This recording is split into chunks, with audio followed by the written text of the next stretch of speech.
सदाशिवसमारम्भां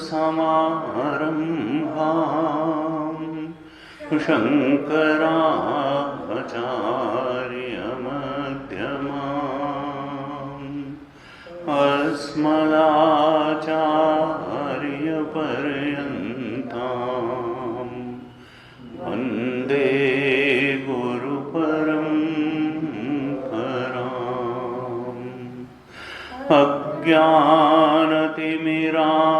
अज्ञानतिमिरान्धस्य ज्ञानाञ्जनशलाकया चक्षुरुन्मीलितं येन तस्मै श्री गुरवे नमः। तस्मै श्री गुरवे नमः।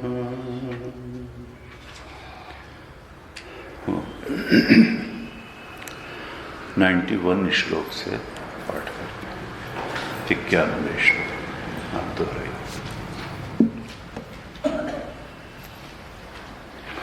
तत्त्वज्ञानोदयात् ऊर्ध्वम्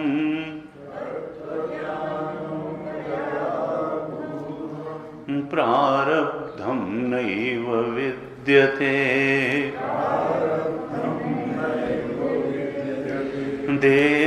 देहादीनाम् असत्यत्वात् यथा स्वप्नो विबोधतः कर्मजन्मान्तरकृतम्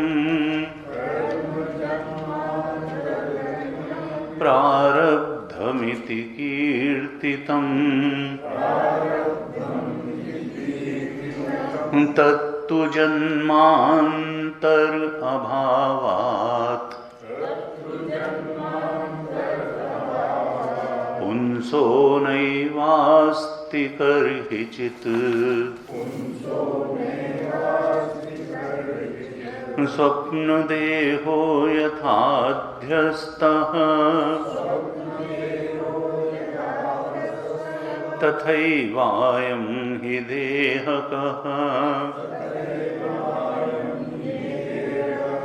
अध्यस्तस्य कुतो जन्म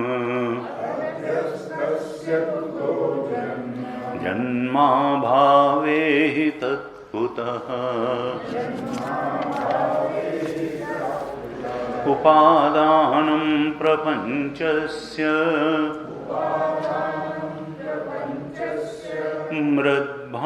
मृद्भाण्डस्येव कथ्यते अज्ञानं चैव वेदान्तैः तस्मिन्नष्टे क्व विश्वता यथा रज्जुं परित्यज्य सर्पं गृह्णाति वै भ्रमात्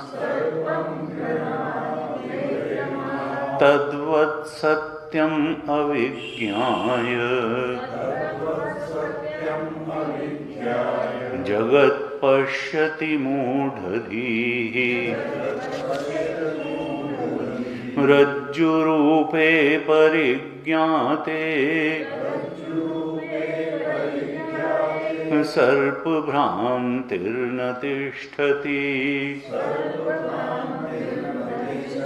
अधिष्ठाने तथा ज्ञाते प्रपञ्चः शून्यतां व्रजेत् देहस्यापि प्रपञ्चत्वात् प्रारब्धावस्थितिः कुतः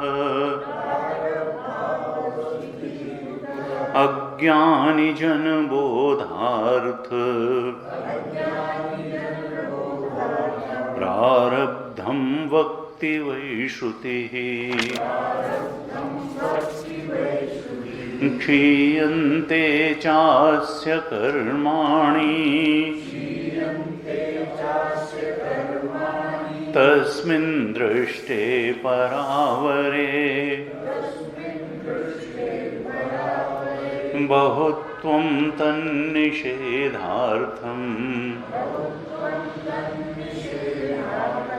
श्रुत्या गीतं च यत्स्फुटम् उच्यते अज्ञैः बलाच्चैतत् उच्यते ज्ञैर्बलाच्चैतत्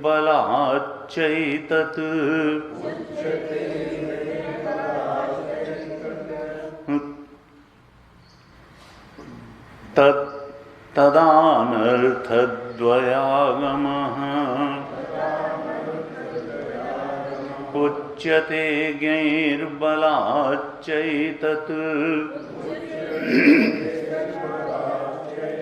तदानर्थद्वयागमः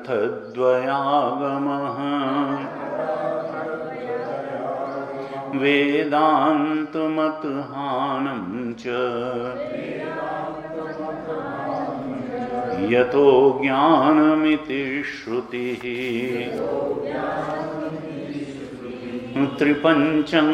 त्रिपञ्चाङ्गान्यथो वक्षे पूर्वोक्तस्य हि लब्धये तैश्च सर्वैः सदा कार्यम् निदिध्यासनमेव तु नित्याभ्यासादृते प्राप्तिः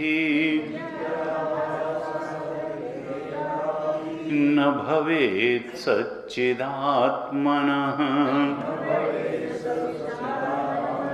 तस्मात् ब्रह्म निदिध्यासेत्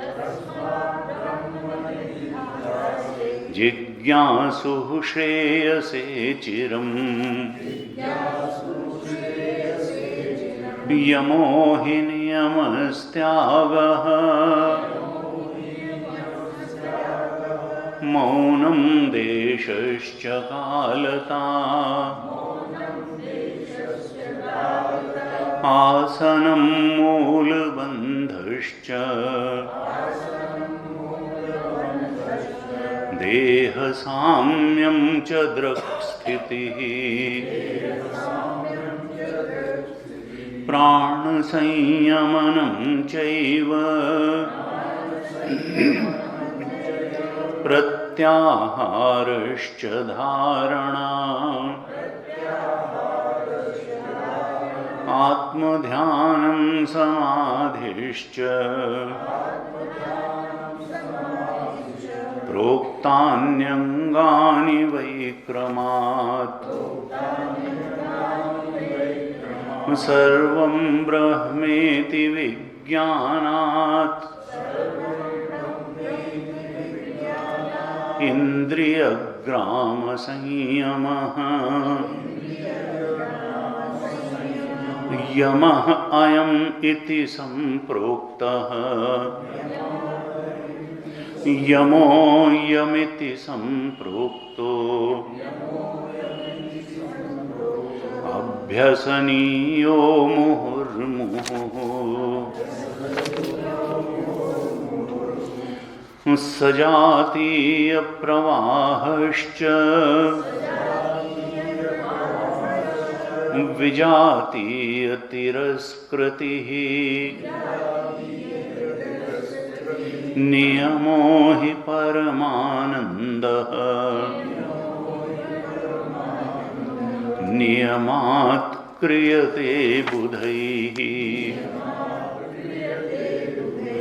त्यागः प्रपञ्चरूपस्य चिदात्मत्व अवलोकनात् त्यागो हि महतां पूज्यः सद्यो मोक्षमयो यतः सद्यो मोक्षमयो यतः।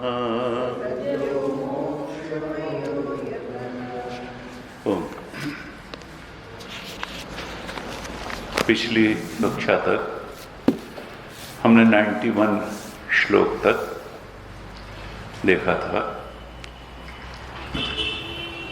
और 91 श्लोक तक हमने कल की कक्षा तक विचार किया था।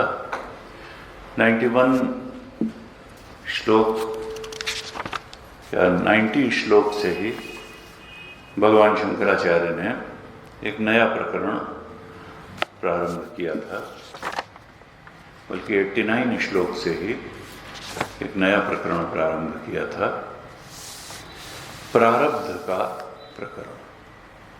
ये प्रारब्ध है क्या? क्या ज्ञानी के लिए भी प्रारब्ध होता है? ज्ञानी मतलब जीवन मुक्त पुरुष, जिसने अपने आत्मा के ब्रह्मत्व को पहचान लिया, जिसने इस सृष्टि के एकमात्र सत्य को पहचान लिया, उसके बोध में प्रतिष्ठित हो गया, ऐसा जो ज्ञानी है उसके लिए प्रारब्ध होता है या नहीं होता है? क्योंकि हम लोग जानते हैं कि वो कहते हैं कि भाई सृष्टा की बात है, भाग्य की बात है, प्रारब्ध की बात है, जीवन में कुछ अनुकूल प्रतिकूल परिस्थिति आती है, ऊंचा नीचा घटता है, तो लोग कहते हैं कि अरे भाई ये भाग्य में यही लिखा होगा। योग वाशिष्ठ में इस पर काफ़ी विस्तार से चर्चा हुई। राम जी पूछते हैं वशिष्ठ जी से, ये भाग्य नाम की क्या चीज़ है? भाग्य कुछ होता है? वशिष्ठ जी कहते हैं कि देखो, पूर्व के जन्मों में किया कर्म ही इस जीवन में भाग्य के रूप में मिलता है। भाग्य कोई फ्रॉम नथिंग कोई चीज उपजी है, ऐसी बात नहीं है। इस कर्म जीवन में किए हुए कर्मों का भी परिणाम होता है। ऐसे ही पूर्व जन्मों में जो हमने कर्म किए उनके कारण ही हमको एक विशिष्ट शरीर प्राप्त हुआ, मनुष्य शरीर प्राप्त हुआ, स्त्री पुरुष का शरीर प्राप्त हुआ, एक विशिष्ट माता पिता प्राप्त हुए, परिस्थितियां प्राप्त हुई। हर व्यक्ति को जन्म से ही थोड़ा अलग अलग परिस्थितियां भी प्राप्त होती हैं और उसके रिफ्लेक्सेस, रुझान भी कुछ अलग अलग होते हैं। तो ये कहाँ फ्रॉम नथिंगनेस आ गए क्या? एक ही माता पिता के दो बेटे बेटियों के स्वभाव बहुत अलग अलग होते हैं। इसलिए हम केवल इसको डीएनए या जेनेटिक ट्रांसफर की ही बात नहीं कह सकते। इसका मतलब वो जीव अपने रुझान खुद लेकर के आया है पूर्व जन्मों से। नहीं तो अगर माता पिता के क्रोमोसोम ही नियामक फैक्टर होते, डीएनए ही होता, तो फिर सबका एक समान स्वभाव होता और सबकी एक समान प्रतिभा होती और सबका एक समान उत्थान होता है। बहुत अलग अलग देखा जाता है। वेदांत कहता है कि हर जीव की यात्रा अपनी यात्रा है। ये जन्म, ये केवल गर्भ से श्मशान तक की ही यात्रा नहीं है। ये इस योनि में, इस जन्म में, माता के गर्भ में, पिता के शरीर से माता के गर्भ में आने और फिर 70, 80, 100 साल की अपनी यात्रा पूरी करके यहाँ से विदा होने, इस बस इतना ही खेल नहीं है। ये अनेक जन्मों की यात्रा है और मुक्ति पर्यंत ये यात्रा चलती रहेगी। और इस यात्रा की प्रेरक शक्ति क्या होगी? का तुम्हारे अपने कर्म, तुम्हारे अपने कर्म ही। पूर्व जन्म में किए गए कर्मों के अनुसार इस जन्म और इस जन्म की परिस्थितियां प्राप्त हुई और इस जन्म के कर्म भी उसमें योगदान करेंगे और उसके अनुसार अगले जन्मों की प्राप्ति होगी। तो कहा देखो, जो प्रारब्ध है ये और कुछ नहीं है, ये हमारे पूर्व जन्मों में किए हुए कर्मों की वासना है। वासना का मतलब क्या होता है कि कोई फूल आपने हाथ में, दोनों हाथ में लिया और भगवान को अर्पित कर दिया। तो अगर गुलाब के फूल हाथ में लिए हैं तो फूल तो अर्पित कर दिया, लेकिन आप थोड़ी देर बाद भी सूखेंगे तो उसकी बास, उसकी खुशबू हाथ में रहेगी। पुष्प तो चला गया लेकिन उसकी बास जो है वो रही।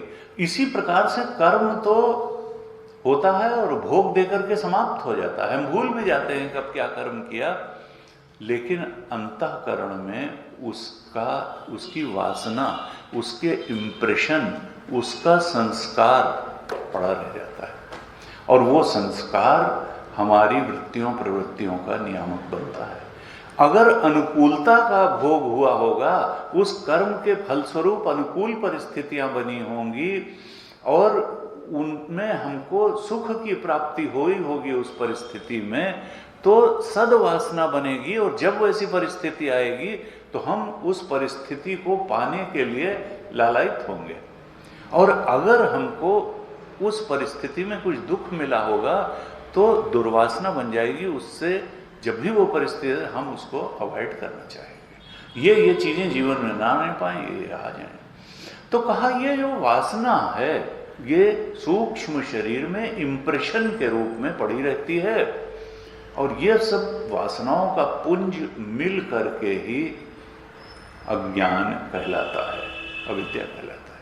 क्योंकि ये वासनाएं ही और फिर वासनाजन्य इच्छाएं ही मनुष्य के जीवन की नियामक बन जाती हैं। आत्मज्ञान मनुष्य के जीवन का नियामक नहीं बन पाता है। हम वासनाजन्य इच्छाओं की पूर्ति में ही अनेक जिंदगियां बिता चुके और मुक्ति पर्यंत बिताते रहेंगे।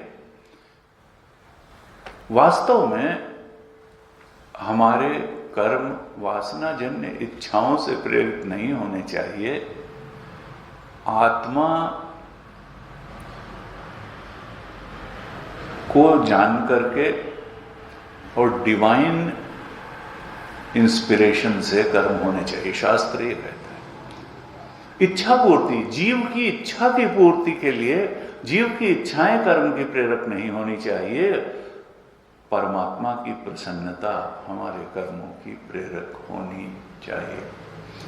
कर्तव्य भावना हमारे कर्मों की प्रेरक हो या प्रभु की प्रसन्नता हमारे कर्मों की प्रेरक हो, हमारी इच्छाओं कामनाओं की पूर्ति हमारे कर्मों की प्रेरक न हो। क्योंकि अगर हम इच्छा पूर्ति के लिए कर्म करेंगे तो वो वासना अर्थात अज्ञान का बंधन और दृढ़ होता चला जाएगा और मुक्ति हमसे दूर जाएगी।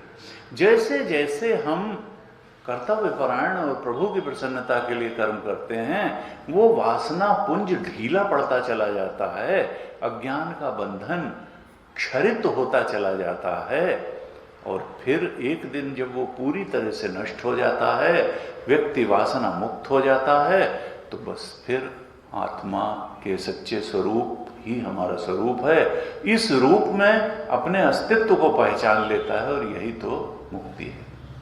मुक्तिर्हित्वा अन्यथा रूपम स्वरूपेण व्यवस्थित है। भागवत जी ने कहा मुक्ति का अर्थ क्या है कि जो अन्यथा रूप, अन्यथा पहचानों को हमने अपनी पहचान मान रखा है, इन पहचानों से मुक्त हो लिया जाए। मुक्तिर्हित्वा अन्यथा रूपम, हमने कभी अपने को बुद्धिमान मान लिया, अगर इंटेलेक्चुअल कैपेबिलिटी को मैं माना, कभी अपने को बलवान मान लिया, देह स्वस्थ मान लिया, इतना लंबा चौड़ा, इतने वजन वाला। हमने देह की पहचान को अपनी पहचान मान लिया, हमने बुद्धि की पहचान को अपनी पहचान मान लिया, कभी मन के सुखी दुखी होने को अपना सुखी दुखी होना माना, और तमाम सामाजिक पहचानों को भी अपनी पहचान बना लिया। कहा तुम्हारी एक ही पहचान है कि तुम सच्चिदानंद स्वरूप आत्मा हो। जब ये अविद्या या वासना का पुंज नष्ट हो जाएगा तो तुम्हारी एक ही पहचान बचेगी, और वही वास्तविक पहचान है कि तुम सच्चिदानंद स्वरूप आत्म तत्व हो। अपरोक्षानुभूति ग्रंथ चाहता है कि साधक इस रूप में अपने को पहचान ले, दृढ़ता से पहचान ले, अकाट्य रूप से पहचान ले। तत्वबोध के अंत में भगवान शंकराचार्य ने ज्ञान का स्वरूप क्या है, क्यों ज्ञानी ज्ञानी की महत्ता करते हैं, तो उसका यही स्वरूप बताया कि जिस तरह से अभी हम मनुष्यों हम, पुरुषों हम, स्त्रियों हम, ब्राह्मणों हम, शूद्रों हम, ये सब पहचाने दृढ़ करके मान करके बैठे हुए हैं, उसी तरीके से जब हमारी ये दृढ़ निश्चय हो जाएगा कि सच्चिदानंद स्वरूप हो हम, कि हम सच्चिदानंद स्वरूप हैं, आत्म स्वरूप हैं, ये आत्मा ब्रह्म स्वरूप है, ये सब कुछ का अधिष्ठान है और सब कुछ का दृष्टा है, इस रूप में जब अपनी पहचान हो जाएगी तो यही तो मुक्ति है, यही अंतिम। अन्यथा रूप से आसक्ति चली गई।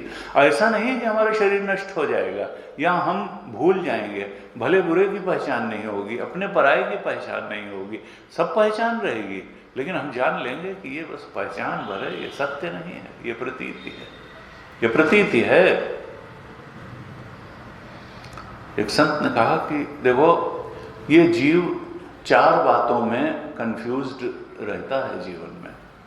एक अपने बारे में कि हमारा सच्चा स्वरूप क्या है, एक संसार के बारे में कि संसार का सच्चा स्वरूप क्या है, फिर भगवान के बारे में कि भगवान का सच्चा स्वरूप क्या है, और एक साधना के बारे में कि साधना का सच्चा स्वरूप क्या है, साधना पथ क्या है, किस प्रकार से एक आध्यात्मिक व्यक्ति के लिए साधना पथ निर्धारित होना चाहिए।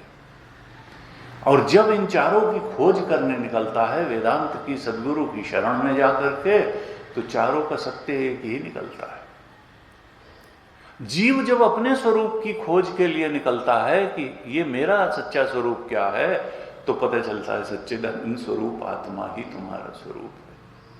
जब जगत के स्वरूप की खोज करने चलता है तब पता चलता है जगत का भी अधिष्ठान वही सच्चिदानंद स्वरूप ब्रह्म तत्व है, जो जीव का अधिष्ठान था वही जगत का भी अधिष्ठान। फिर परमात्मा का सच्चा स्वरूप कि राम जी हैं, कि कृष्ण जी हैं, कि शंकर जी हैं, कि दुर्गा जी हैं, कहा जब परमात्मा के सच्चे स्वरूप को खोजने निकलता है तो यही पाता है कि वहां भी सच्चा स्वरूप सच्चिदानंद स्वरूप ही है। परमात्मा का भी जो वास्तविक स्वरूप है वो सच्चिदानंद स्वरूप ही है। और जब साधना पथ खोजने निकलता है कि सच्ची साधना का मार्ग क्या है, तो वो भी उसको यही मालूम होता है कि देखो, जो सच्चिदानंद स्वरूप के सत्यत्व के बोध में प्रतिष्ठा करा दे वही साधना पथ है। जिससे जीव जगत ईश्वर की सच्चाई, जो साधना पथ हम पर उजागर कर दे, अपनी सच्चाई खोल दे, जगत की सच्चाई खोल दे, परमात्मा की सच्चाई खोल दे, ये जो भी इसके लिए सहायक हो वो सब कुछ साधना में सहायक है, और जो इससे दूर ले जाने वाला हो वो सब कुछ साधना विरोधी है। इस प्रकार से ये चार चीजों के बारे में स्पष्टता हो जाना, जीव का नेचर, जगत का नेचर, ईश्वर का नेचर और साधना पथ का नेचर, बस यही तो है। और इसी के लिए अनेक अनेक प्रयास हैं। उपनिषद इसके बारे में परम प्रमाण है, और जो अन्य ग्रंथ उपनिषद के संदेश को समझने में सहायक हैं, अर्थात प्रकरण ग्रंथ, जिसमें अपरोक्ष अनुभूति भी एक ग्रंथ है, ये सब हमारे मार्गदर्शक बन जाते हैं उस परम सत्य के बोध में प्रतिष्ठित होने के लिए। 70 से और 86 श्लोक तक भगवान शंकराचार्य ने सिद्ध किया था कि देखो, ये शरीर आत्मा नहीं है। कल भी हमने चर्चा की, ये शरीर आत्मा नहीं है। अगर शरीर को ही आत्मा मान लिया, शरीर को ही मैं मान लिया, अगर तुम देहात्म भाव में ही स्थित रहे तो अभी अज्ञान से मुक्ति हुई नहीं है। तुम तो ब्रह्मात्म भाव में स्थित हो जाओ, ब्रह्म स्वरूप में मैं की स्थिति हो। देहात्म भाव से ऊपर उठना और ब्रह्मात्म भाव में स्थित हो जाना, यही मुक्ति है और यही ज्ञान है, यही सत्य को उपलब्ध होना है। लेकिन हम हो नहीं पाते, हमको बड़ा कठिन लगता है कि भाई ये तो बहुत कठिन बात हमें चलते। इस कठिनता के पीछे हमारा अभ्यासगत दोष है, ये कठिन नहीं है। हमने पहले भी चर्चा, किसी नशे की अगर आदत पड़ जाए, और जिसकी नशे की आदत नहीं है, वो नशा न करने वाला व्यक्ति कहेगा उससे कि भाई ये क्या व्यर्थ में तुम ये सिगरेट वगैरह पीते रहते हो। सिगरेट बिना पिए जीना बहुत सरल है और बहुत सुखद है। वो कहेगा जिसकी आसक्ति है उस नशे के आलंबन में कि नहीं, इसको छोड़ के जीना न सरल है न सुखद है, इसको तो पी पी के जीना सरल है और सुखद है। ईस्टर्न यूपी में लोग चूना रगड़ के तंबाकू खाते हैं। अभिलाष दास जी थे, सब कहते थे। अभी यहाँ प्रवचन तो सुन रहे हैं, लेकिन कबीर पंथ के थे, बड़े अच्छे संत थे। अभी लोग यही सोच रहे होंगे ये प्रवचन खत्म हो गया तो पहला काम क्या करेंगे, बाहर निकलेंगे और तम्बाकू रगड़ के थोड़ी खाएंगे तो चैतन्यता आएगी। कहा ऐसा जो है ये क्यों है ऐसा? उनसे कहो कि क्या किस चक्कर में पड़े हो भाई, ये क्या रगड़ना रखना फिर थूकना, ये तो वो कहेंगे कि नहीं, देखिए गुरुजी, इसके साथ ही रहना ज़्यादा सरल है, इसको छोड़ के रहना न सरल है न सुखद है। उनका हमारी बिल्कुल यही आदत है कि हमने इस देह से इतनी आसक्ति कर, उस व्यक्ति ने वो रगड़ने वाली तंबाकू से आसक्ति की, हमने देह से आसक्ति कर ली, हमने संसार से आसक्ति कर ली, संसार के विषयों से आसक्ति करके इस देह से आसक्ति इतनी अभ्यासगत दोष के कारण हो गई है कि हमको लगता है कि नहीं, इस देहासक्ति और संसारासक्ति के साथ रहना बहुत सरल भी है और सुखद भी है। जबकि वास्तविकता क्या है, जो ज्ञानी है, जिसने देह की आसक्ति से जो ऊपर उठ गया, जो संसार की आसक्ति से ऊपर उठ गया, उसको लगता है भाई ये किस चक्कर में ये लोग पड़े हैं, ये तो दुखद है, ये व्यर्थ का कार्य अपने सिर पर लिए हुए हैं।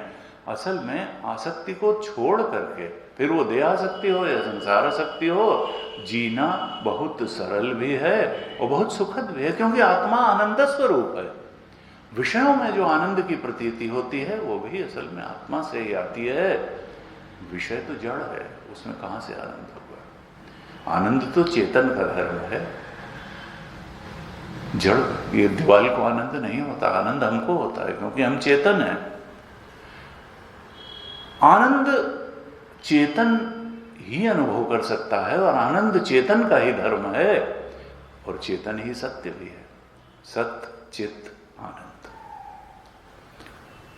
जड़ में सत्य है, न जड़ में कोई ज्ञान प्राप्त करने की क्षमता है, न आनंद प्राप्त। आनंद ही चेतन है और आनंद ही सत्य है। ये वेदांत का उद्घोष है और वेदांत कहता है कि देखो, इस प्रकरण के अंतिम 88 श्लोक में हमने चर्चा की थी कि देखो ये देह एक अध्यास है। 87-88 में कहा था कि देखो, अगर तुम भगवान शंकराचार्य द्वारा कहे गए 70 से 86 श्लोक पर गहरे से ध्यान करोगे, इनके शब्द, देखिए हमारे यहां शब्दानुपाती ध्यान कहा गया, यानी शब्दों का आलंबन लेकर के ध्यान करना, केवल वृत्ति का साक्षी नहीं होना, अर्थात अर्थ के बोध को मन में रिपीट करना और उसमें डूबना। तो ये भाव का जनक होता है, ये दृष्टि का जनक होता है और दृष्टि में ही तो परिवर्तन चाहिए। संसार सत्य है, ये हमारी दृष्टि है। ये देह ही मैं हूं, ये हमारी दृष्टि है, ये कोई सत्य नहीं है। सत्य तो ये है कि सच्चिदानंद स्वरूप आत्मा ही सत्य है, आत्मा का ब्रह्मत्व ही सत्य है। ये केवल हमारी एक दृष्टि है कि मैं देह हूं और संसार सत्य है और ईश्वर हमसे तो अलग कोई सत्ता है, ये भी हमारी दृष्टि ही है। अरे ईश्वर तो हमारा आत्मा ही है। सच्चिदानंद अनेक नहीं होते। चेतन में टुकड़े करने की ताकत स्थूल में नहीं है। चेतन तो एक अखंड सर्वव्यापक ही है। आकाश के ही टुकड़े नहीं हो सकते तो उससे भी सूक्ष्म चेतन के टुकड़े कहां से होंगे?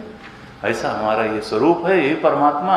हमारा स्वरूप परमात्मा स्वरूप है, लेकिन हम जीव बन करके दुखी होकर के अनेक जन्मों से भटक रहे हैं। भगवान शंकराचार्य चाहते हैं कि बार बार इन श्लोकों पर मनन करके, निधिध्यासन करके, इसके अर्थ बोध पर ध्यान करके, उस ध्यान में डूब करके हम अपनी दृष्टि में परिवर्तन करें, अपने प्रति, जगत के प्रति, ईश्वर के प्रति, साधना पथ के प्रति।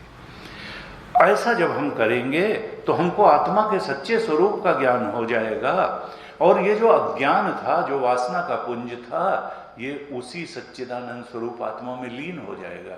अज्ञान या वासना पुंज का नाश हो जाएगा और वासना जन्य कामनाएं ही तो हमको नचा रही थी, वो जब नचाना छोड़ देंगी तो हम डिवाइन प्रेरणा से फिर अपने कर्म करेंगे, अपना जीवन जिएंगे और फिर अगला जन्म तो होने वाला है नहीं, क्योंकि प्रारब्ध से ही तो ये जन्म भी मिला और प्रारब्ध से ही अगला जन्म भी मिलेगा।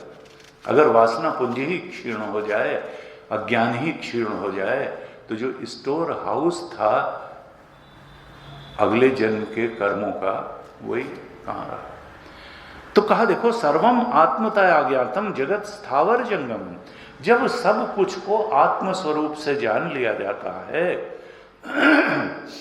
तो फिर आत्मा की सत्यता भी जान ली जाती है और उसके अलावा जो कुछ भी दिखता या अनुभव में आता है, जिससे व्यवहार भी होता है, वो सब प्रतीति मात्र जान लिया जाता है। आकाश में नीलिमा की तरह जान लिया जाता है, दिखता भी है। या जैसे घड़ा है, घड़ा तो मिट्टी है, व्यवहार भी होता है घड़े के साथ, लेकिन जिसकी तत्व पर दृष्टि होती है वो जानता है कि घड़ा केवल एक नाम रूप का आरोपण है, वास्तव में तत्वतः तो मिट्टी ही है। घड़ा बनने के पहले भी मिट्टी थी, जब घड़ा है तब भी मिट्टी है तत्व रूप में, और घड़ा फूटने के बाद भी मिट्टी ही रहेगी। ऐसे ही ये शरीर तो पंचभूत का बना है, पहले भी पंचभूत था, इस समय भी पंचभूत ही है। ये केवल नाम रूप का एक आरोपण है, एक आकार मिल गया है पंचभूत को। प्रारब्ध के वेग से उस पंचभूत ने एक आकार ग्रहण कर लिया है, जिसको हम अपना देह कहते हैं, सूक्ष्म शरीर मन बुद्धि भी कहते हैं, लेकिन है तो पंचभूत ही। पंचभूत सत्य नहीं है, आत्मा सत्य है, ना आकार सत्य है। कहा इस प्रकार से जब आत्मा के सच्चे स्वरूप के बोध में साधक प्रतिष्ठित हो जाता है तो सारे भेद समाप्त हो जाते हैं। अभावम अभावात सर्वभावानाम, सारे भेद मिट जाते हैं, एक आत्म तत्व ही रह जाता है, क्योंकि सारे भेद प्रतीति मात्र हैं, सुपर इम्पोजिशन है। जो सबस्ट्रेटुम है, जो दृष्टा है, वही सबका अधिष्ठान है। गुरुदेव का बड़ा प्रसिद्ध वाक्य है, हमने पहले बताया। किसी ने कहा गीता का अर्थ एक लाइन में बता दो, तो उन्होंने कहा बता देते कि सियर is substratum of this universe. उनका तो फिर ये तो समझ में नहीं, उनका समझाने का हमने नहीं कहा था, हमने बता दिया। अब बाकी समझने में तो पूरे जीवन निकल जाता है, समझ में नहीं आता।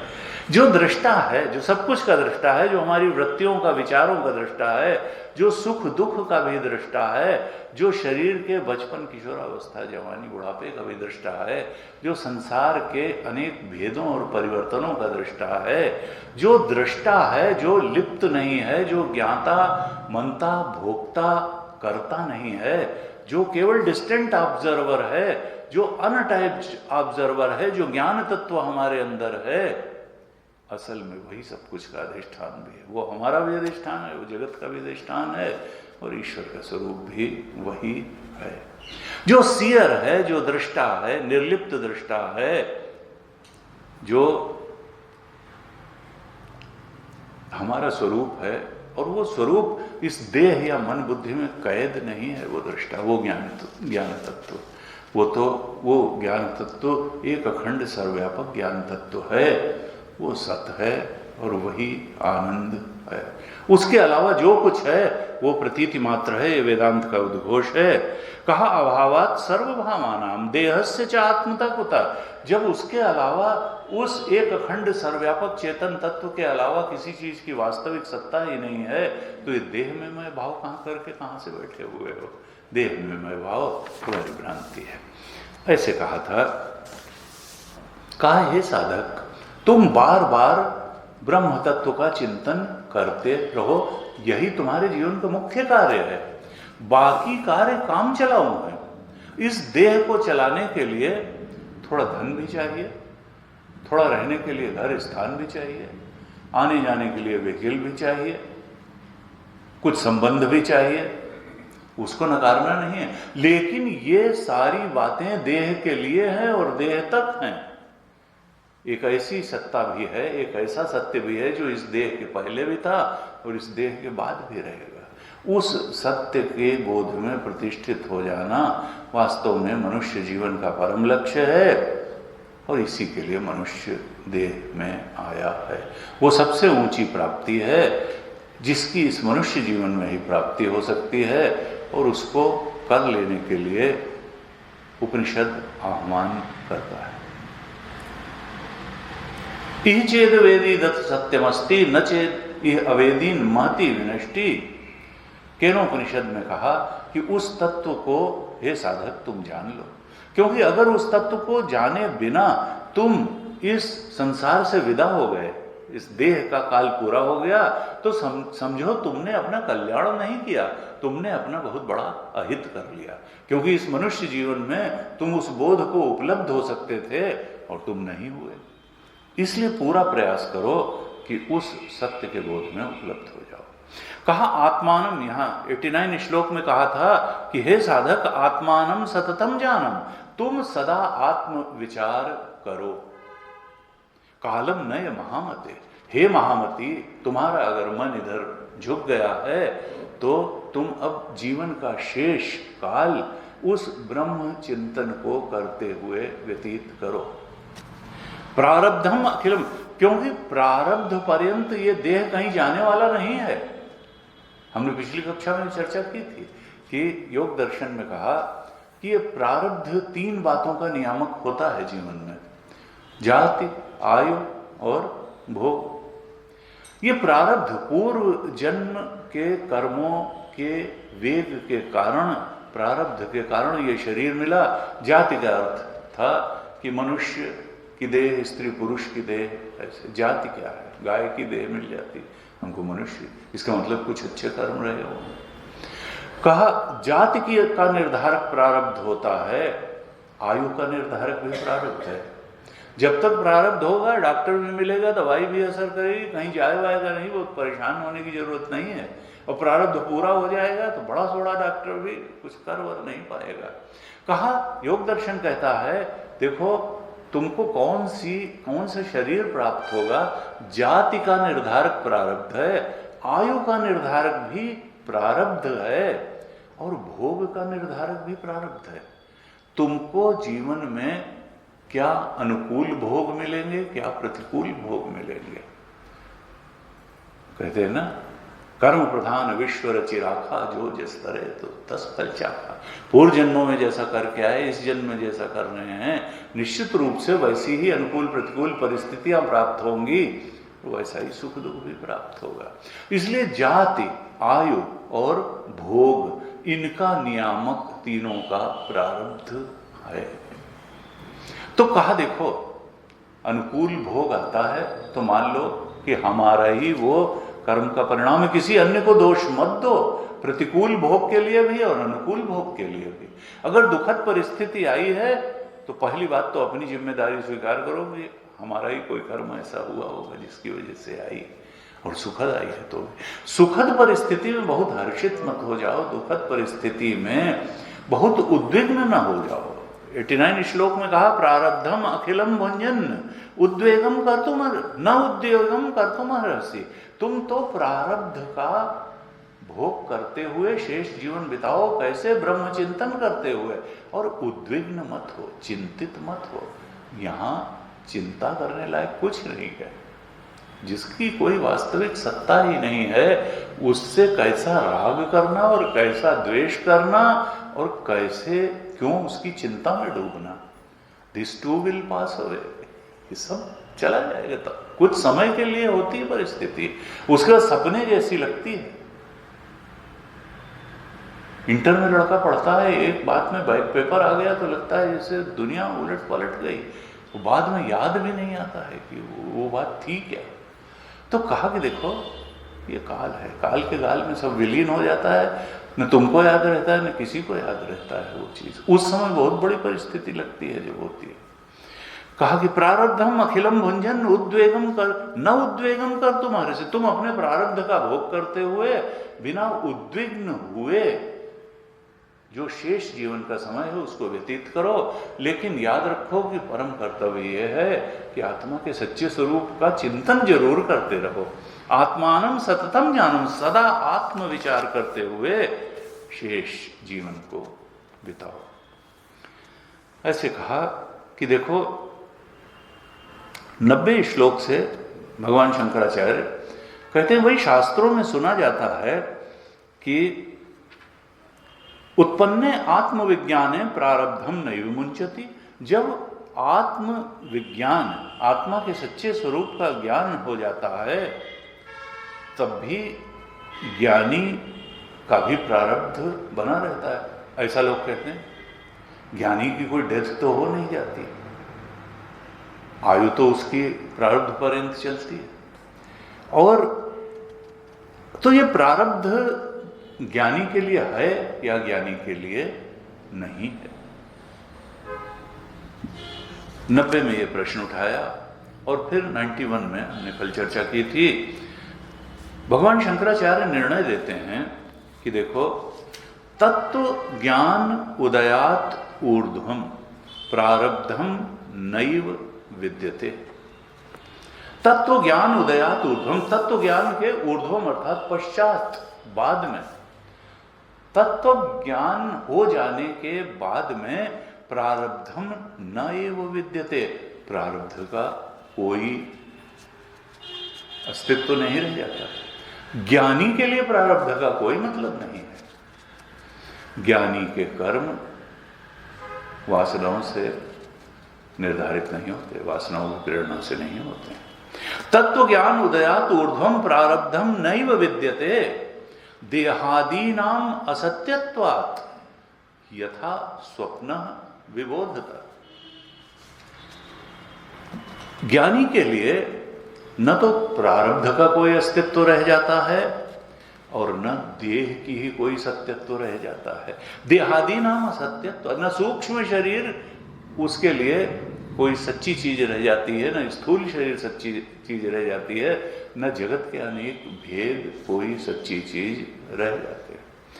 कहा कैसे, दृष्टांत देते हैं, यथा स्वप्न विबोधता, जैसे जाग जाने पर, स्वप्न अवस्था से जागृत अवस्था में आ जाने पर जागृत पुरुष के लिए स्वप्न की सृष्टि और वहां के भेद, उनकी असत्यता बिल्कुल स्पष्ट हो जाती है। ऐसे ही तत्व ज्ञान में जाग जाने के बाद अपने सच्चिदानंद स्वरूप उस अद्वितीय चेतन के बोध में जाग जाने के बाद न तो प्रारब्ध सच्चा रह जाता है, न देह सच्चा रह जाता है, कुछ भी सच्चा नहीं। तत्व ज्ञान के पश्चात ज्ञानी का न प्रारब्ध रह जाता है, उसके देह भी वैसे ही असत हो जाते हैं जैसे जागने पर स्वप्न असत हो जाता है।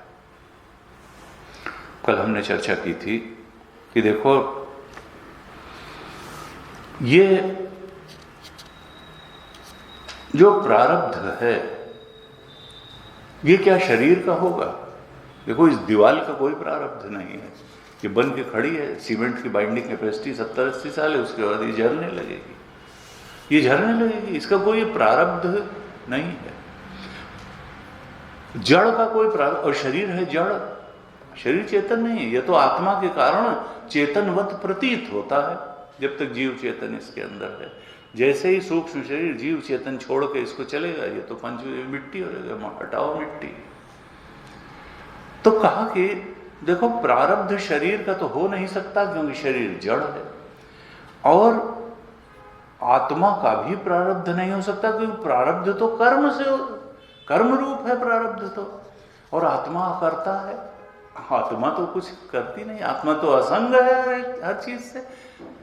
ये कर्म तो एक बीच की जो चित जड़ ग्रंथि है, कर्म तो वही करती है। जड़ चेतन ही ग्रंथि भरी गई जब विमर्शा छूटत, वो जो झूठी चित जड़ ग्रंथि है जो हम अपने को मान के बैठे हैं जीव चेतन, या बुद्धि में कैद चेतन, मन बुद्धि में कैद चेतन जो हमने अपने को मान लिया, जो जीव मान लिया, जड़ चेतन की ग्रंथि मान लिया, आत्मा की चेतनता बुद्धि पर आरोपित हो गई और बुद्धि की सीमितता आत्मा पर आरोपित हो गई, अन्योन्याध्यास हो गया, आत्मा के गुण बुद्धि में आ गए और बुद्धि की जो परिच्छिन्नता थी, देह की परिच्छिन्नता, वो आत्मा पर आरोपित हो गई। हमने अपने को जीव मान लिया, उसी जीव ने कर्म किया, उसी का प्रारब्ध बना, उसी का संसरण है और वही सुख दुख भोग रहा है, जबकि उसका कोई अस्तित्व नहीं है। यद्यपि मृषा छूटत कठिनाई, ये जो है ये तो कहा देखो, आत्मा का प्रारब्ध हो नहीं सकता क्योंकि आत्मा करता है और शरीर जड़ है, इसका भी प्रारब्ध नहीं, तो फिर प्रारब्ध होगा क्या? जो स्वयं ही जिसका एग्जिस्टेंस डाउटफुल है, मिथ्या है, जीव चेतन, जो एक मृषा ग्रंथि है, झूठी ग्रंथि है, तमः प्रकाशवत, अंधेरे और प्रकाश का कोई मेल नहीं हो सकता, लेकिन हुआ पड़ा है। अनादिकाल से हम अपने को जीव चेतन मान रहे हैं। कहा देखो, जब वो जीव ही मिथ्या है तो फिर उसका प्रारब्ध कहां से सत्य होगा, उसके कर्म कहां से सत्य होंगे, उसके भोग कहां से सत्य होंगे?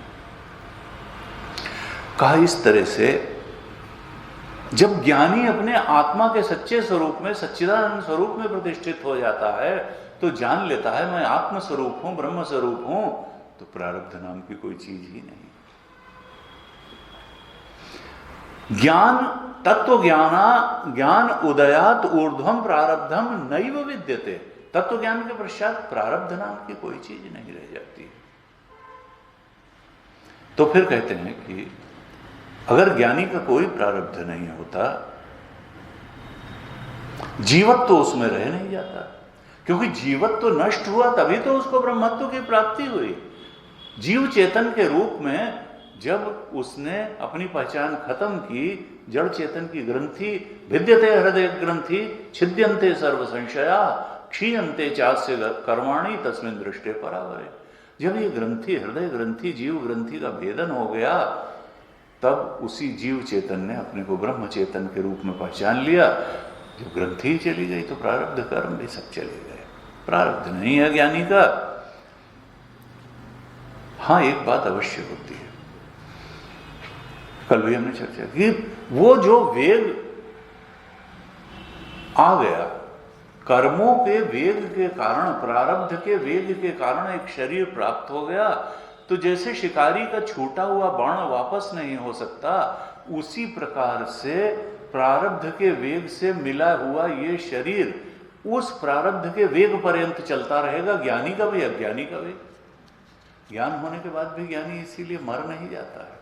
और उसकी एक उपयोगिता भी है कि ज्ञान देने के लिए कोई यहाँ उपस्थित होता है। नहीं तो ज्ञान होते ही अगर ये शरीर समाप्त होता तो फिर कोई ज्ञानी सद्गुरु किसी शिष्य को उपदेश देने के लिए बचता है। कहा वैसे गुरु को उपदेश देने की कुछ नहीं पड़ी होती, क्योंकि उसका काम पूरा हो गया। वो उसका जो लक्ष्य था आत्मा के सच्चे स्वरूप में प्रतिष्ठित होना, वो पूरा हो गया। कहा फिर ज्ञानी कैसे चलता है? कामनाएं हैं नहीं, प्रारब्ध नष्ट हो गया, प्रारब्ध जन्य कामनाएं, वासनाएं नष्ट हो गई, अज्ञान नष्ट हो गया, तो फिर वो करता क्या है और क्यों करता है? कहा एक तो यह है कि डिवाइन विल उसके माध्यम से फ्लो करती है। गुरुदेव कहते थे मैंने 40 साल से कोई थॉट नहीं ली, डिवाइन विल ही फ्लो कर रही है मेरे माइंड और इंटेलेक्ट के माध्यम से। और जो कर्म हो रहे हैं, इसीलिए उनके कर्म डिवाइन कर्म हुए। उनकी वाणी में डिविनिटी होती थी। हजारों लोग उनके पीछे चलने लगते थे, और हमारे तो घर वाले भी हमारी बात मानने को कई बार बच्चे ही तैयार नहीं होते। तो कहा कि देखो ऐसा है कि वो एक प्रभाव अलग रहता है उस ज्ञानी की बात में। और ज्ञानी फिर तो कहा एक तो डिवाइन विल से उसके कर्म निर्धारित होते हैं, डिवाइन इंस्पिरेशन से, ईश्वरी प्रेरणा से होते हैं, और दूसरे समष्टि प्रारब्ध से भी होते हैं। कोई शिष्य आया और उसने गुरु के हृदय में वात्सल्य पैदा कर दिया, तो तुलसीदास जी ने कहा गूढ़ो तत्व न साधु दुरामे, आरत अधिकारी जो पावे। जो बोध प्राप्त संत है वो गूढ़ से गूढ़ सत्य को छुपा के नहीं रख सकता है। अगर कोई सच्चा जिज्ञासु उसके सामने आएगा और प्रश्न करेगा श्रद्धा से भर करके, तो गुरु एक वात्सल्य से जगाने वाले, जिज्ञासा से भरे हुए शिष्य का प्रश्न भी गुरु के उपदेश का कारण, उसके कर्मों का कारण बन जाता है। समष्टि प्रारब्ध से दूसरों के, इसको कहते हैं परेच्छा प्रारब्ध। देखिए एक तो अपनी निज इच्छा प्रारब्ध, वो तो उसके अंदर है नहीं, उसका प्रारब्ध नष्ट हो गया और अब इच्छाएं भी नहीं रही। लेकिन जो ज्ञानी का कर्म है वो ईश्वर की इच्छा, प्रभु की प्रसन्नता के लिए भी होते हैं, ईश्वर की इच्छा से निर्धारित होते हैं, और पर इच्छा से भी निर्धारित होते हैं। परीक्षा प्रारब्ध 3 तरह के प्रारब्ध बताए गए हैं। एक तो ईश्वर नियामक है, ईश्वर के नियमन से भी हमारा जीवन चलता है, और एक हमारी इच्छाओं से, कामनाओं से, इच्छा प्रारब्ध वासनाजन्य इच्छाओं से जीवन चलता है। और तो एक है स्वेच्छा प्रारब्ध, एक है ईश्वर इच्छा प्रारब्ध, स्वेच्छा प्रारब्ध, और एक है परेच्छा प्रारब्ध। बच्चा है, बहुत ज्यादा मचल गया कि नहीं चलेंगे, अब मानी नहीं तो ले जाना पड़ेगा। उसमें हमारी इच्छा नहीं थी जाने की, लेकिन जाना पड़ा। किसी अन्य की इच्छा से भी हमारा कर्म नियंत्रित होते हैं। तो स्वेच्छा प्रारब्ध भी है, परेच्छा प्रारब्ध भी है, और ईश्वर इच्छा प्रारब्ध भी है।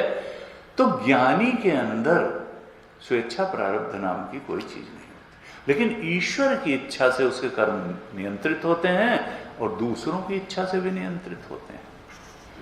गुरुदेव के पास लोग जाते थे और गुरु जी बताते थे कि, कहते थे स्वामी जी ये बात कह दीजिए, आशीर्वाद। उन्होंने कहा मैं कोई भगवान थोड़ा को मैं कह दूंगा तो घटित हो जाएगा। वो कह नहीं, फिर भी आप कह दीजिए। एक बार कह दीजिए, और पीछे पड़ जाते थे कि कह दीजिए, क्यों इतनी आस्था हो गई थी कि जैसे कहते हैं ना, साधक के लिए तो यह है कि सत्यम वद धर्मम चर, सत्य बोलो और धर्म का आचरण करो। लेकिन ज्ञानी के लिए तो वद सत्यम, उसके संकल्प में इतनी दृढ़ता हो जाती है कि उसका बोला हुआ सत्य होने लगता है। तो यही शाप और अनुग्रह के पीछे यही हमारे यहाँ विचार है कि उसकी वाणी में सत्य इतना कि बीच में हम पहले विचार लेते हैं, फिर कर्म करते हैं, फिर परिस्थिति बनती है, फिर उसका भोग होता है। उसके संकल्प में इतना बल हो जाता है कि उसका संकल्प ही प्रकृति क्रियाशील कर देती है। कर्म वाला जो फैक्टर है वो कई बार ओमिट हो जाता है, उसको अनेक कर्म करें, संकल्प क्रियाशील हो जाता है। ये रहस्यवाद की बातें हैं। कहा कि इस प्रकार से ज्ञानी का प्रारब्ध नहीं है। 92 श्लोक में क्या कहते हैं, 92 में, कर्म जनता जन्मांतर कृतम प्रारब्धम इति कीर्तितम तत्तु जन्मांतर अभावात पुंसः न एव अस्ति करहिचित्। अब यहां प्रारब्ध को एक प्रकार से परिभाषित करते हुए फिर बता रहे हैं कि ज्ञानी का प्रारब्ध क्यों नहीं है। कर्म जन्मांतर कृतम, जो कर्म हम पिछले जन्मों में, प्रीवियस बर्थ्स में करके आए हैं, प्रारब्धम इति कीर्तितम, उन्हीं को प्रारब्ध कहा जाता है। देखिए 3 प्रकार के कर्म होते हैं, हमने चर्चा की। संचित कर्म, क्रियमाण कर्म या आगामी कर्म, और प्रारब्ध कर्म। संचित कर्म तो वो सारे कर्म हैं जो पूर्व जन्मों में हमने किए हैं, जो जिनके संस्कार वासनाएं हमारे सूक्ष्म शरीर में अंकित हैं, वो सब स्टोर हाउस है, संचित कर्म है। कोई चीज यहां गायब नहीं होती है। कर्म बिना फल भोग दिए समाप्त नहीं होता है, और उसका अंतिम रूप से परिस्थिति ही नहीं, सुख या दुख रूप ही उसका फल भोग होता है। भोग देके कर्म समाप्त होता है। कहा यह संचित कर्म है, बहुत बड़ा स्टोर हाउस है। और फिर प्रारब्ध कर्म, उस संचित कर्म में से ही जितने परिपाक होकर के इस देह में आने के पहले परिपाक हुआ, और जो भोग देने के लिए इस देह का जिन कर्मों ने निर्माण किया, परिस्थितियों का निर्माण किया, संचित कर्म का ही एक थोड़ा सा हिस्सा है प्रारब्ध कर्म। और फिर इस देह में आने के बाद भी जो हम कर्म कर रहे हैं वो हैं क्रियमाण कर्म या आगामी कर्म। इस जन्म में किए हुए भी जो कर्म हैं वो उसी संचित कर्म में ऐड हो जाएंगे, उसके अंदर जाकर के सम्मिलित हो जाएंगे, अर्थात संचित कर्म का स्टोर हाउस बढ़ता चला जाएगा। और जब तक वो खत्म नहीं होगा तब तक मुक्ति नहीं होगी। इसीलिए कहते हैं कुछ ऐसा करो कि वो स्टोर हाउस यथैधांसि समिद्धोग्नि भस्मसात् कुरुते अर्जुन, जैसे ईंधन को भस्म कर देती है अग्नि समिधा को, यथैधांसि समिद्धोग्नि भस्मसात् कुरुते अर्जुन। कहा ये जितने भी कर्म हैं इनको ज्ञानाग्नि भस्म कर देती है। ज्ञानाग्नि सर्व कर्माणि भस्मसात् कुरुते, तथा ज्ञान की अग्नि, आत्मा के सच्चे स्वरूप के बोध का ज्ञान, ये मानो अग्नि है। और ये संचित कर्म, प्रारब्ध कर्म, क्रियमाण कर्म सबसे मुक्ति दिला देती है। कर्म ही तो बंधन है। यज्ञार्थात् कर्मणोऽन्यत्र लोको एवं कर्म बंधना, कर्म का ही बंधन है। और कर्म से मुक्ति, कर्म के बंधन से मुक्ति। कहते हैं कि जन्मांतर में किए गए कर्मों को ही प्रारब्ध कहा गया है। और ज्ञान के बाद क्या मालूम होता है कि देखो ये जन्म और मृत्यु ये सब प्रतीति मात्र थी। ये अज्ञानी का ही जन्म और अज्ञानी, ये जीव चेतन अनेक शरीरों में गया, पहले भी अनेक शरीरों में, और जीव चेतन मिथ्या है। जब जीव चेतन ही मिथ्या है तो फिर उसका जन्म क्या सत्य होगा और मृत्यु क्या सत्य होगी? जिसका जन्म मृत्यु हो रहा है वही मिथ्या है। तो कहा कि ज्ञानी जान जाता है कि ना हमारा कभी जन्म था ना हमारी कभी मृत्यु है, कभी भी जन्म नहीं हुआ और मृत्यु नहीं हुई। तत्तु जन्मांतर अभावात, ज्ञानी जान लेता है कि जन्म का अभाव है, और जब जन्म का ही अभाव है तो मृत्यु का अभाव तो है ही। सत्य तो यही है कि सच्चिदानंद स्वरूप चेतन ब्रह्म तत्व ही सत्य है। ये जीव भी असत्य है, जीव का जन्म लेना मरना भी असत्य है, देह भी असत्य है, अंतःकरण सूक्ष्म शरीर मन बुद्धि भी असत्य है, ये प्रतीति मात्र है। तत्व जन्मांतर अभावात पुंसः न एव अस्ति करहिचित, वो जान लेता है कि किसी भी समय एट एनी टाइम प्रारब्ध का कोई अस्तित्व ही नहीं था। जब जीव का ही अस्तित्व नहीं था तो प्रारब्ध का अस्तित्व कहां से था। कहा जन्मांतर ही पुरुष में आत्मा में नहीं है, इसलिए उसका प्रारब्ध भी किसी प्रकार नहीं है। कहा देखो एक ऐसा ज्ञान है जो डीप स्लीप में भी बना रहता है। जब न जागृत अवस्था है न स्वप्न अवस्था है, तभी सुषुप्ति की अवस्था है। और उस सुषुप्ति की अवस्था में बुद्धिवृत्तियां तो लीन हो जाती हैं, इसलिए हम जान नहीं पाते कि हमारा शरीर कहीं है, पड़ा है, कैसा है, क्या है। इंद्रिय और अंतःकरण सो जाता है, लेकिन फिर भी कोई है जो जानता रहता है वहां के सुख को, और वो सो के उठने के बाद कहता है कि मैं सुख से सोया।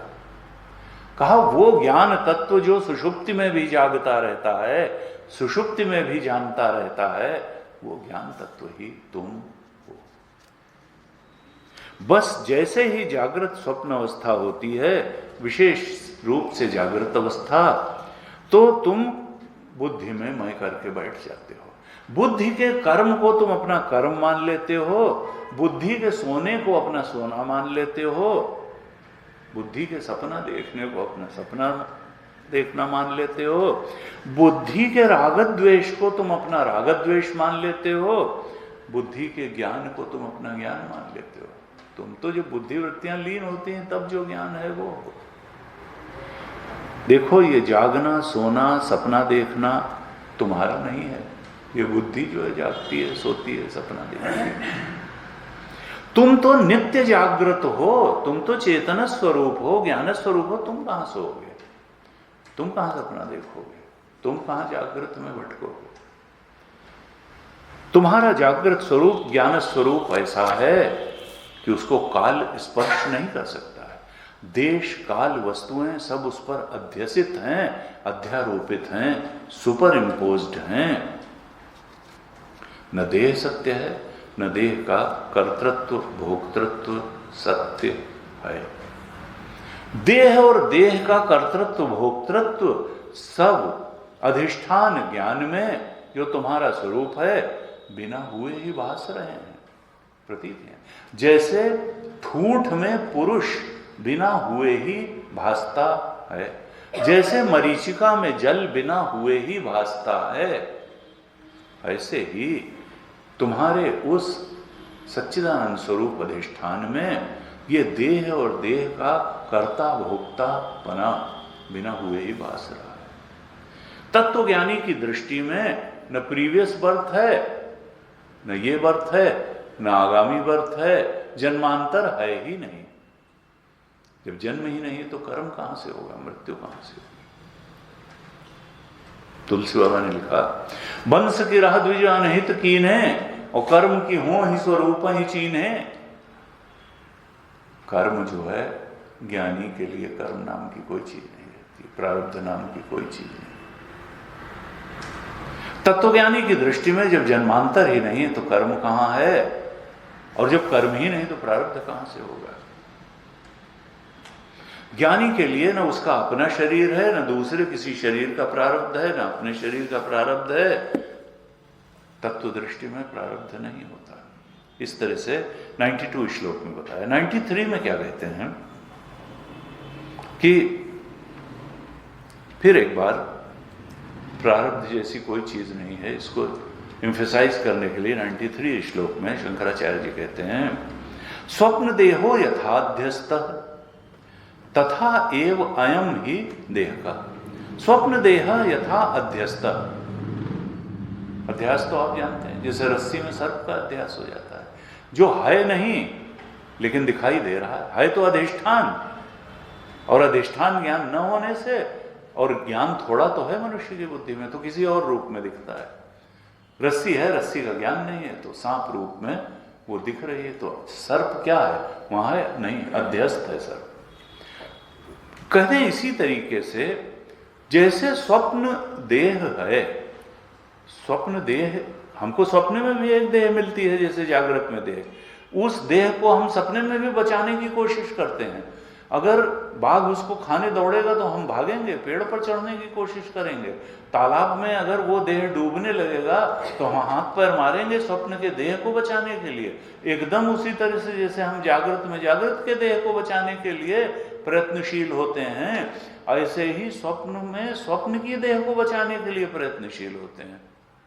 उसके रुग्ण होने पर हमको शोक होता है, जैसे जागृत के देह के रुग्ण होने पर शोक होता है।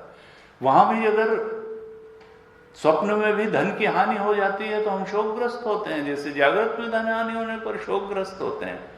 स्वप्न में सब सुख दुख वैसा ही होता है, सृष्टि जागृत की है। कहा लेकिन यहां भगवान शंकराचार्य कहते हैं स्वप्न देहो यथा, जागने पर मालूम होता है कि स्वप्न देह नाम की कोई चीज ही नहीं थी। अरे वहां की सृष्टि नाम की भी कोई चीज, तुम्हारा चेतन ही सब कुछ बना हुआ था। कहाँ का सुख, कहाँ का दुख, कहाँ का भेद, कहाँ की अनेकता, कहाँ का स्वप्न शरीर, कहाँ के स्वप्न के भोग, सब मिथ्या थे, तुम्हारे चेतन का ही तो पसारा था। कहा स्वप्न देहो यथा अध्यस्ता, वो कोई अधिष्ठान वास्तविक चीज नहीं थी, स्वप्न का देह अध्यस्त थी, चेतना में ही एक प्रतीति मात्र थी स्वप्न का देह। कहा तथा एवं ही देह का, ये जागृत का शरीर भी बिल्कुल वैसे ही चेतना पर एक अध्यास मात्र है, ये कोई सत्य वत्य नहीं है। जैसे स्वप्न का देह एक अध्यास मात्र था, प्रतीति मात्र थी, लेकिन सपने में रहते हुए ये बात नहीं मालूम होती थी कि ये देह अध्यास है। ऐसे ही जब तक हम जागृत में हैं तब ये बात हम नहीं रियलाइज कर पाएंगे कि ये जागृत का देह अध्यास मात्र है। जब हम अपनी आत्मा के सच्चे स्वरूप में जागेंगे, जो वास्तविक जागना है, तभी ये मालूम पड़ेगा कि ये देह अध्यास मात्र है। कहा ज्ञानी के लिए ये देह अध्यास मात्र रह जाता है। जागृत का वेकिंग स्टेज, वेकर का जो देह है, ड्रीमर का देह जैसे अध्यास मात्र था, प्रतीति मात्र थी, लेकिन ये बात जागने पर मालूम पड़ी। ऐसे ही जब आत्मा के सच्चे स्वरूप में जागरण होता है तो फिर ये वेकर का देह भी ये प्रतीति मात्र है, अध्यास मात्र है, तत्वज्ञानी ये जानता है। कहा स्वप्न देहो यथा अध्यस्त तथा एव अयम ही देह का, अध्यस्तस्य कुतो जन्म। और तुम कहो कि स्वप्न में जो देह तुमको मिला हुआ था, भाई वो कब पैदा हुआ था? वो उस समय 35 साल का दिखाई दे रहा था, तो क्या वो स्वप्न का देह 35 साल पहले पैदा हुआ था? कहा नहीं, वो तो उसी समय सारी सृष्टि पैदा हो गई थी जब सपना शुरू हुआ। कहा कि जब स्वप्न में कोई युवक है, 25 साल का कोई युवक है, तो क्या उसका जन्म 25 साल पहले हुआ था? नहीं, कोई 25-25 साल। कहा एकदम ऐसी ही स्थिति जागृत के देह की भी है। यहां लगता है कि आपका बर्थडे, आपका एज क्या है ना? अध्यस्त से कुछ, जो चीज अध्यस्त है, सुपर इम्पोज्ड है, प्रतीति मात्र है, उसका जन्म कैसा भाई? उसका जन्म नहीं। अध्यस्त से कुतो जन्म, जो सुपर इम्पोज्ड है उसकी बर्थ कैसी? और जन्म अभावे ही तत्कुतः, और जब जन्म का ही अभाव है तो उसका अस्तित्व ही क्या? जिसका अस्तित्व ही नहीं है उसका प्रारब्ध का क्या मतलब है? उसके प्रारब्ध का भी कोई मतलब नहीं। कहा इस तरीके से जो अध्यस्त है, विनाशी है, उसके अध्यस्त स्वरूप का ज्ञान हो जाना और अध्यस्त के स्वरूप का तो ज्ञान होता नहीं है, असल में अधिष्ठान के ही स्वरूप का ज्ञान होता है। लाख कहते रहो कि वहां सांप नहीं है, सांप नहीं है, जब तक रस्सी के रूप में नहीं जाना जाएगा तब तक सर्प भ्रम की निवृत्ति नहीं होगी। अधिष्ठान ज्ञान से ही अध्यस्त भ्रम की निवृत्ति होती है परमात्मा सच्चिदानंद, दिख रहा है जगत, है परमात्मा, दिख रहा है जीव, देह, वासनाएं, इच्छाएं, अधिष्ठान है सच्चिदानंद स्वरूप चेतन। अधिष्ठान ज्ञान से ही अध्यास की निवृत्ति होती है, अध्यास को जानने से। इसीलिए कहते हैं साइंस जो है वहां तक नहीं पहुंच पाएगी जहां तक, क्योंकि साइंस तो एटम और the experts are those who know less, more and more about less and less, वो एक्सपर्ट है। छोटा छोटा परमाणु, इलेक्ट्रॉन, प्रोटॉन, न्यूट्रॉन, इससे नहीं मिलेगा। उन्होंने कहा कि दिल में खोज, दिल ही दिल खोजो, यही चेतन की तरफ बढ़ो। ये माइक्रोस्कोप से सूक्ष्म दिखा देगी, लेकिन दृष्टि की सामर्थ्य तो वही रहेगी जो है। आप टेलीस्कोप से और बहुत बड़े से, लेकिन वो गॉड पार्टिकल नहीं ढूंढ पाएंगे मशीन से। वो तो सब आसक्तियों से मुक्त हो करके नेति नेति करके, ये भी नहीं है जहां तक जानने की बात है वहां तक नहीं है, अंत में जानने वाला ही बचेगा, जब निषेध करने के लिए कुछ नहीं बचेगा। वो जानने वाला तत्व ही अंतिम सत्य है। कहा कि देखो स्वप्न का देह जैसे अध्यास है, वैसे ही जागृत का देह भी अध्यास है। जैसे तुम्हारे मन में ही स्वप्न का सारा जगत होता है, ऐसे ही ब्रह्म चेतन में, तुम्हारे स्वरूप में, शुद्ध चेतन में ये सारा जागृत जगत है, इसके बाहर कुछ नहीं। संपूर्ण जागृत अवस्था उसी सच्चिदानंद एक अखंड सर्वव्यापक चेतन में प्रतीति मात्र है। उसी को स्थूल दृष्टि से देखने पर कहते हैं विराट है, भगवान का विराट रूप। उसी को सूक्ष्म दृष्टि से कहते हैं हिरण्यगर्भ है, और उसी को कारण दृष्टि से कहते हैं ईश्वर है।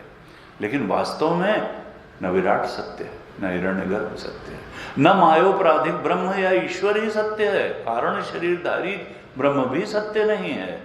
सत्य तो तुरीय अवस्था है, सत्य तुरीय है। तत्व दृष्टि से तुरीय ही अवस्था, ब्रह्म ही सत्य है। हमने मांडुक्य में बहुत लंबा डिस्कशन किया। जागृत भी सत्य नहीं, विराट भी सत्य नहीं, हिरण्यगर्भ भी सत्य नहीं, ईश्वर भी, प्राज्ञ भी सत्य नहीं, या ईश्वर भी सत्य नहीं। जागृत, स्वप्न, सुषुप्ति, ये तो अवस्थाएं हैं, बदलती हैं, ये तो आती जाती हैं तीनों कालों में। और त्रिकालेति तिष्ठति, ये तीनों कालों में कोई नहीं रहती है, तीनों कालों में तुम्हारा आत्मा ही रहता है। वही आत्मा है, वही जानने लायक है, वही जानने लायक तुरी है, ब्रह्म है। तत्व दृष्टि से तुम वही हो। एक बार कहते हैं देखो, अपने चैतन्य स्वरूप को समझ लो तो फिर न कहीं देह है, न जागृत अवस्था है। कठपुतली का कोई प्रारब्ध नहीं होता, यह भी कठपुतली ही है, चेतन तो आत्मा है। ये कठपुतली उमादार उजोषित की नाई, सबई नचावत राम गोसाई, चेतन इसको नचा रहा है। कहा जब जन्म ही नहीं तो प्रारब्ध कैसा। ये 93 श्लोक में होता है। 94 श्लोक में क्या कहते हैं? उपादानम प्रपंचस्य मृद भाण्डस्य इव कथ्यते, अज्ञानम चैव वेदान्तैः तस्मिन् नष्टे क्व विश्वता। भगवान शंकराचार्य कहते हैं कि देखो, जैसे घड़े का उपादान मिट्टी है, उपादान कारण का मतलब क्या है? मटेरियल काज, जिससे वो कोई चीज बनी होती है। जैसे हमारे शरीर का उपादान पंचभूत है, पंचभूत से शरीर बना है, मिट्टी से घड़ा बना है,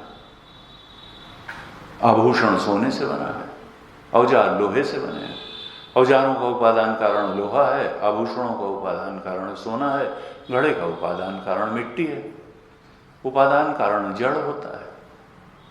और लेकिन एक निमित्त कारण भी होता है। घड़ा, मिट्टी अपने आप तो घड़ा बन नहीं जाएगी, किसी का कोई पर्पज होना चाहिए।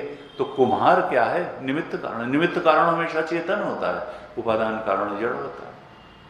और व्यक्ति, जब कोई वस्तु मिटती है तो अपने निमित्त कारण में जाकर के लीन नहीं होती, उपादान कारणों में जाकर के लीन होती। घड़ा जब फूटेगा तो कुम्हार में जाके लीन नहीं होगा, वो मिट्टी में जाके लीन होगा। कोई व्यक्ति नष्ट, ये पंचभूत से बना शरीर, उपादान चूंकि पंचभूत है, ये जब समाप्त होगा तो पंचभूत में मिलेगा, ये चेतन में नहीं मिलेगा। नहीं तो ज्ञानी हो जाता मरते ही। तो कहा कि देखो, उपादानम प्रपंचस्य मृद भांडस्य इव कथ्यते। ये एक नीचे की बात है कि कह दिया कि यह जो प्रपंच है,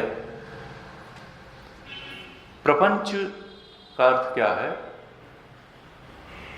सारा जगत जिसमें हम अपनी इच्छाओं की पूर्ति के लिए कर्म करते हैं और कर्म के फलस्वरूप प्राप्त परिस्थितियों का भोग करते हैं। ये जो प्रपंच है,